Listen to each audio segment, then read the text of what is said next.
Hi everyone, it's me, Mr. Myers. Today I come to you from my garage. Welcome to my garage. This is where I come to like project and stuff like that, and last year if you were in my classes you saw lots of videos from here because my weekly updates were from here. I've done some cleaning, some reorganizing, some adding of some things, and I've created this cool little workspace where I'm going to share with you our tech kit project number 1, which is building a flat. For this project, I'm going to lay out for you everything that you need, but we are going to build 2 different types of flats. Okay, 2 different types of flats. One is going to be using this wood, and another is going to be using a cereal box. So why don't I go over the list of things that we need, and you can go and gather them, and then pause this video and come back. So, as you can see here, you're going to need a cereal box or a cardboard box, either will work, a pencil and pen, your scale ruler, scissors or a box knife if you're going to use cardboard, backstage handbook, the wood slats from the kit, some kind of glue. Wood glue is preferred, but regular glue can work. Hot glue can also work. And the 3D printed corners from the kit. Pause the recording now and gather all of these things. All right, so the first thing that we are going to build is what I'm referring to as a cereal box diagram of a Broadway flat. I have for you here a list of everything that you're going to need specifically for this part. So you need a cereal box. Mr. Myers, why isn't that the Fruit Loops box that's in the picture? Because the Fruit Loops box failed and it was tossed away into the recycling. Honeycombs it is. You're going to need a pencil and maybe a Sharpie or a pen. You'll definitely need your scale ruler. Specifically, we are going to be looking at the 1 inch equals 1 foot side, okay? So the side that has a number 1 on it. A pair of scissors. If you are using a box like this, like an Amazon box, to do this project, you're probably gonna need like a box cutter or a construction knife to cut through the cardboard. It may get a little bit tricky. That's why I'm recommending a cereal box. I guess another type of cardboard that's thin that would work would be like the cardboard that goes around soda cans. That might work too. You're also going to need to reference page 276 inside of the Backstage Handbook. Okay, page 276 inside of the Backstage Handbook has a wonderful diagram of the flat that we are going to create in cardboard form at a 1 inch equals 1 foot scale. So page 276 inside the Backstage Handbook will be handy. This video will be handy in all of your materials. I've got my phone camera set up here. I'm gonna kind of switch views so that we can get into it. I also have created a cut list for everything that you need to cut to create this, okay? Yeah, let's get into it. So first things first, you're gonna take this honeycomb box or your cereal box, and you want to open it all the way up because you're going to cut it open.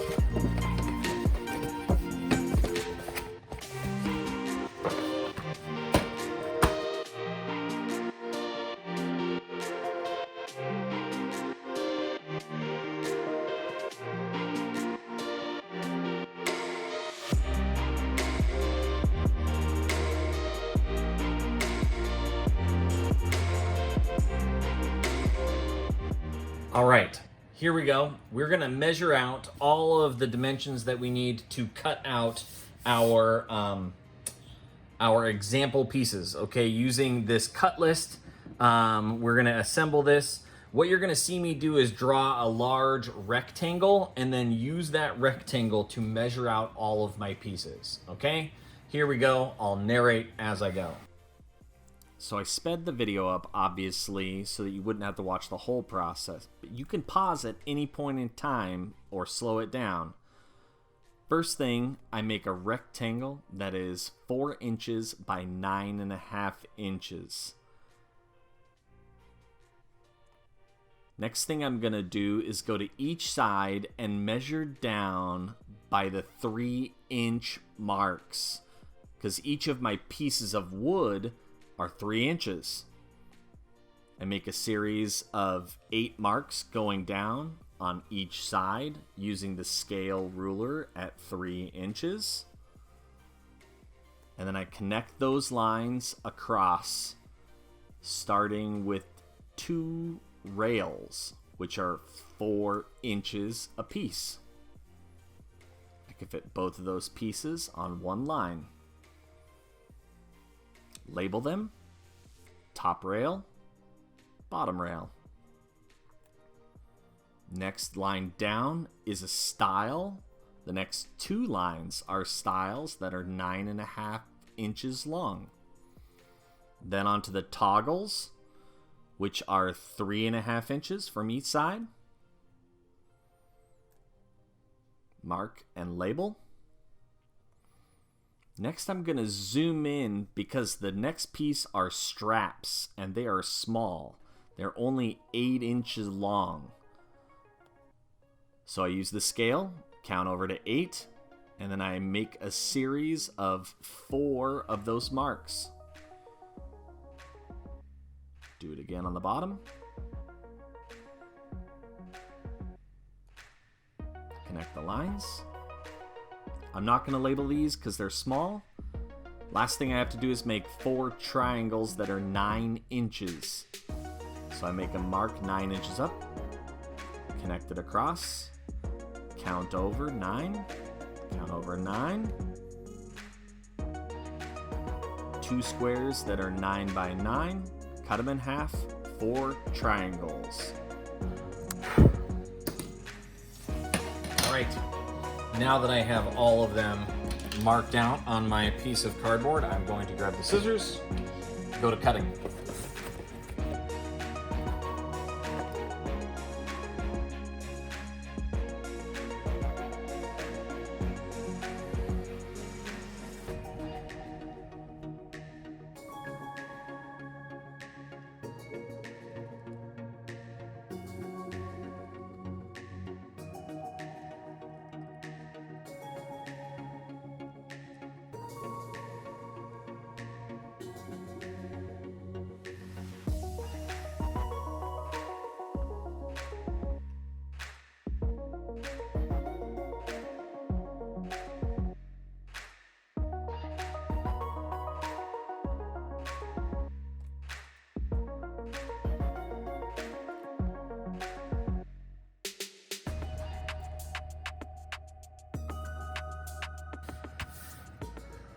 All right, now that I've got all my pieces cut out, I'm gonna assemble this using some tape. I forgot to tell you that you're gonna need some. Regular tape will work, masking tape will work, any kind of tape that you've got around your house that can stick this to the ground is gonna work just fine, okay? So to do this, I'm gonna flip these over so that when I get everything taped down, I'll be able to flip it back over again and see all of the writing, okay? Now this part is tedious, so take your time. The thing I tried to do was tape from the back, and I just taped it to the table and used the table for stability. Tape the top rail on, and then the bottom rail. They connect underneath the stiles. The toggles go 3 inches down from the top.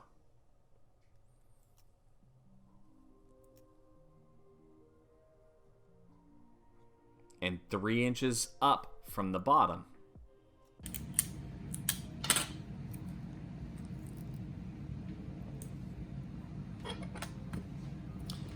Now that I've got everything on, I'm gonna peel it up and flip it over to put the other pieces on.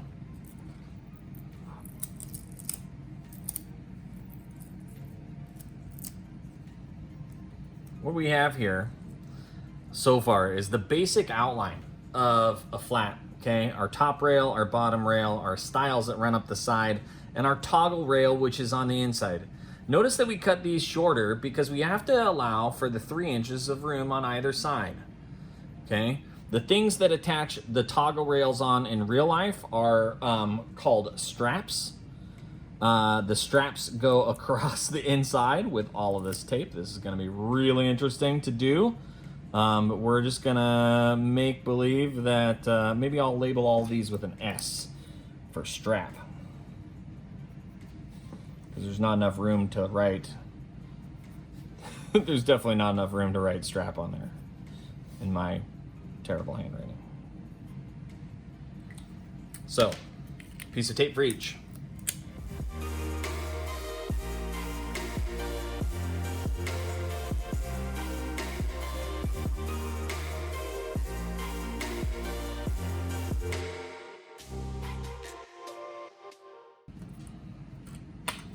The last piece are the corner blocks, and they are going to go down in the bottom. There's a little bit of tape down there, so I am just going to place these. Corner blocks do not go all the way out to the outside. They stay to the inside a little bit so that they overlap. So I am going to tape them around the outside a little bit here.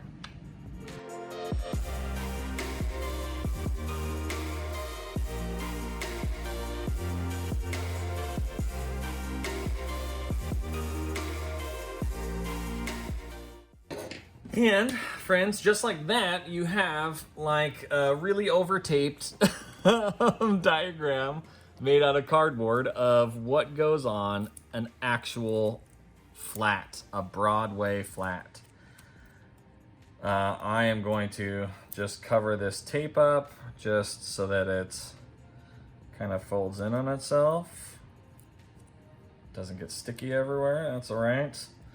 If only we could make real flats out of tape and cardboard, right? It would be so easy. Oh wait, no, it wouldn't be.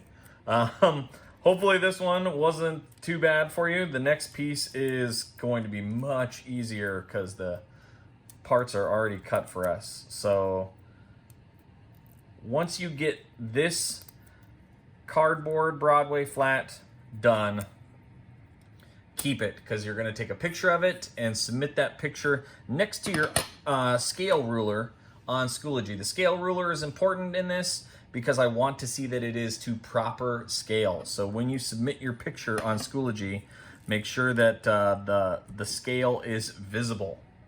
All right? On to the next project.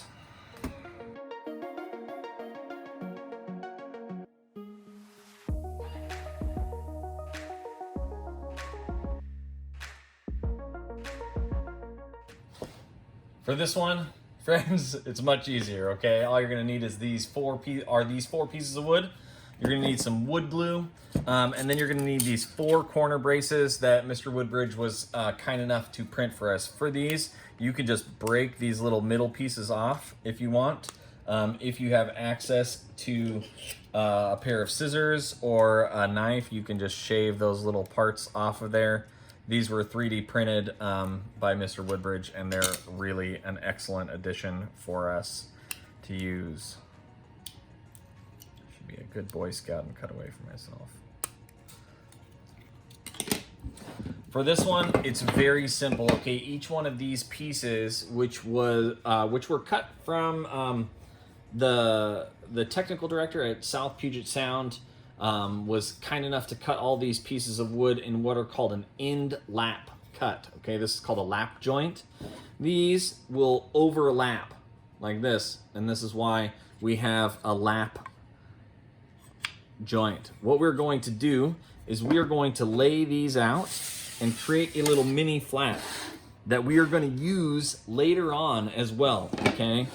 So the first thing we want to do is, if you're using wood glue, another glue that could work, you could use hot glue. You could also use Elmer's glue, but it's not going to hold very well. So you really like something stronger. Super glue might work. Elmer's glue plus super glue would work. But if you can get a hold of some wood glue, that is the best. Take the wood glue and you're going to just cover the lap a little bit. on each of the 4 parts that are about to overlap. Tops and bottoms.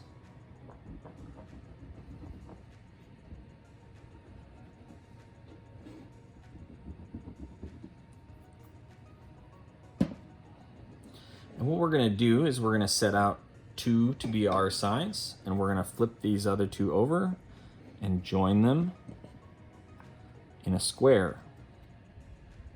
And then give a little press, and the glue is going to squirt out. That's all right. Okay, we want to make sure that all of these laps are nice and straight-ish. And it's square, okay? Since my 2 side ones are on the top, I can pick that up. I'm not gonna move it around too much because that glue is gonna take some time to set. The next thing I wanna do is there is a scratchy side and a flat side. You want the scratchy side. We're gonna take our corner braces and we're just gonna outline a little bit of wood glue on each corner, and we're gonna put the scratchy side down towards the wood. This is going to give us just an extra little bit of stability. Push it down real nice. And then we're gonna move on to the next one.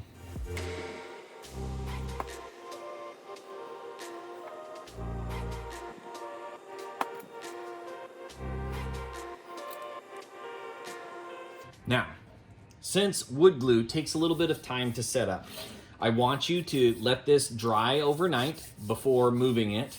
If you used Elmer's glue, you might want to give it 2 days. Okay, 2 days to really dry.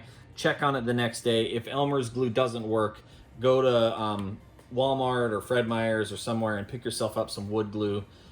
It's like $2 for this, and it works really well in this kind of situation. So with this flat, I want you to take a picture of this also and submit it once it's dry. We will be adding some muslin onto the front in the future. So there you go. You have built 2 flats. One made out of cardboard that might have been a pain, but looks pretty awesome. And one that is built out of wood. We'll get back to these to cover them and design on them later. Thanks for hanging out, friends.